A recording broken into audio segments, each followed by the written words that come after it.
Computer Lines Math Industry, and we are going to take a look at synthetic division. So recently, we've been taking a long look at polynomials, how to add, subtract, multiply, but also kind of dividing them. But we never really knew how to divide them in the first place.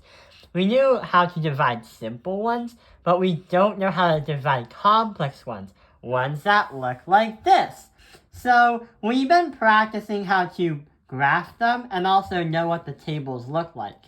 So without a graph, if the function of p of x equals 2x to the power of 3 plus x squared minus 13x plus 6, if one of the zeros on this polynomial is 2, 0, where it strikes the x-axis, then what is the value of x?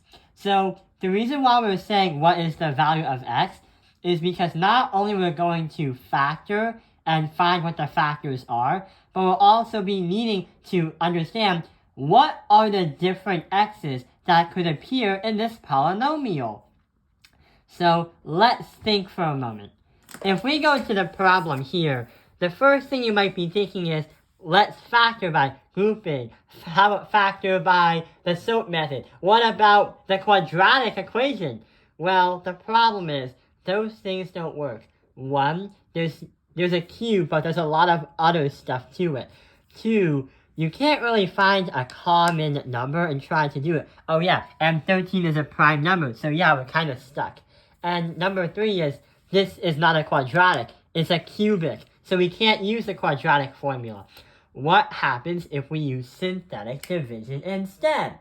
But wait, what is synthetic division? So if you remember back in your middle school years or possibly high school years, you've probably learned about long division algorithm.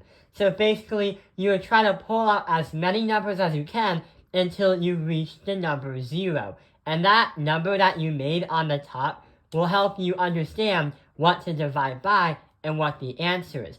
That's what we're going to do on this one as well. We're going to keep adding and multiplying numbers until our value for the entire thing is fully depleted to 0. Just like that. So, let's think. We are going to draw a line that goes like this. The line is going to be in the shape of a letter L. The next thing we gotta do is prepare the equation by pulling all of the coefficients down to the top part of the letter L. So since we have a 2, we're gonna write 2 right there. Since we have just x, we're gonna put a 1 right here. Since we have a negative 3 before the x, we say negative 13. And we have a 6, we're gonna keep it at 6.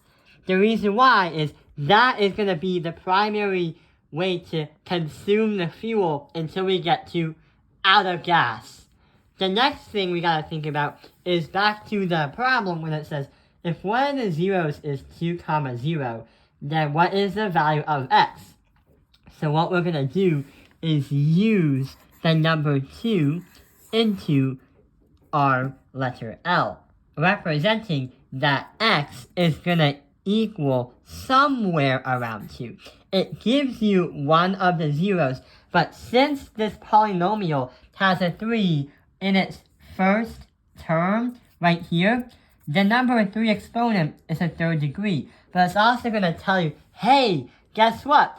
You only have one of my solutions.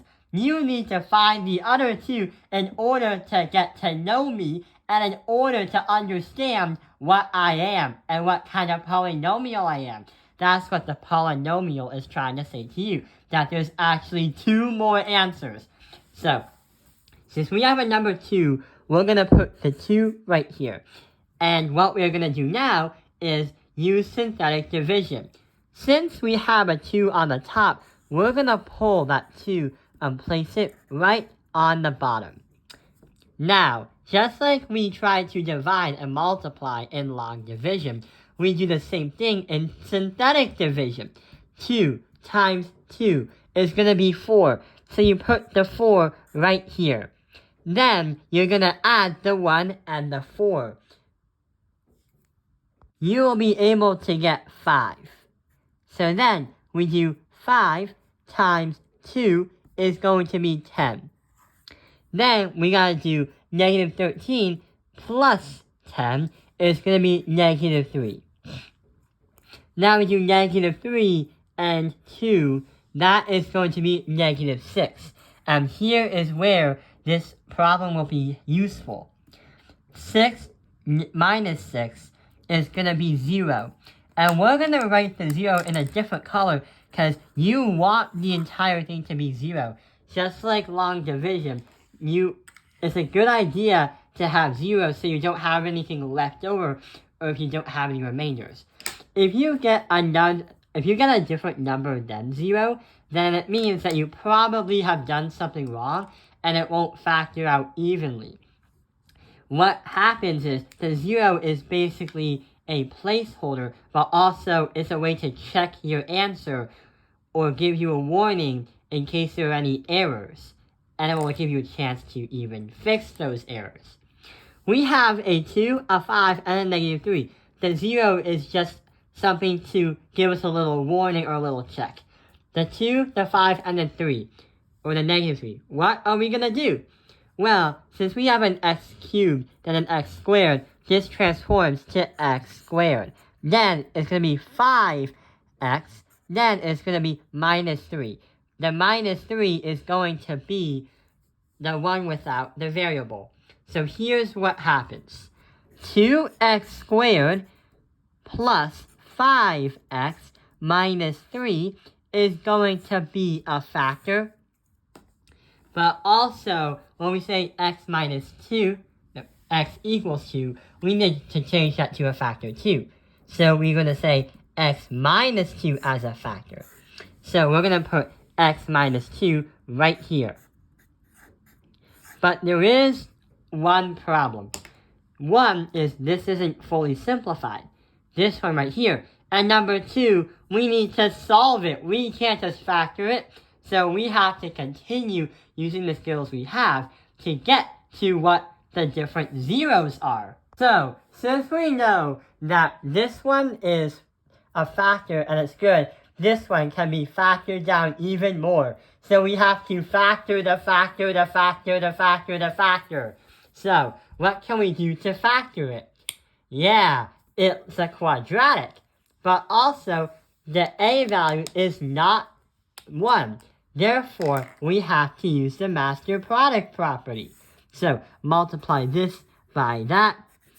And I would say negative 6 and positive 5. What can we do? If we say negative 6 is 1, and 1, we get multiplied to this and add to this. So here's what happens. 2x squared plus 5x minus 3. Let's factor it. 2x squared plus 6x. Wait, why did I plus the 6x? Minus 2x squared minus the 6x. Then we have to add by 1x plus 1. So here's what happens. We have to write 2x squared minus the 6x plus 1x minus 3. What can we do? Okay, so we could say 2x parentheses x minus 6. But then we could also say 1 parentheses x minus 3. Okay, something's not right there. We have to think about it in a different way. Why can't we just say, oh, it's not negative 6. Instead, we are going to say 2x parentheses x minus the 3, and the other side is going to be x minus 3, but add a 1. So here's what happens. We have x minus 2, because that was the original 0 we had in the problem. We're going to have 2x minus 1 as a factor, but also we're going to have x minus 3 as 1 as well. If you did the zero product property and set everything to 0, here's what the answer is. Or the answer is, because you have 3. X equals 2. X is going to equal 1/2. And x is going to equal positive 3. So those are all the zeros that we need to complete this problem. So yeah, we already have this one, but we now found the other 2 zeros by factoring and solving. And that is also how we can use the useful strategy, synthetic division. Synthetic division is really good when you want to try to factor a large polynomial. But wait, before the video ends, there is something that we should probably take a look at. Imagine you wanted to do this problem as a polynomial and do synthetic division. So there is a problem. The problem is this polynomial is not even ready to do synthetic division. The reason why is from the last work right over here, we usually have an x cubed, an x squared, an x, and a constant. But this one, it goes from x4 and then 7x squared. We're missing something. What do we have to do? Yeah, we have to add that by x to the power of 3. 0x to the power of 3. Because when you do the problem in the shape of a letter L, you'll have 2, 0, 7, 1, and negative 7.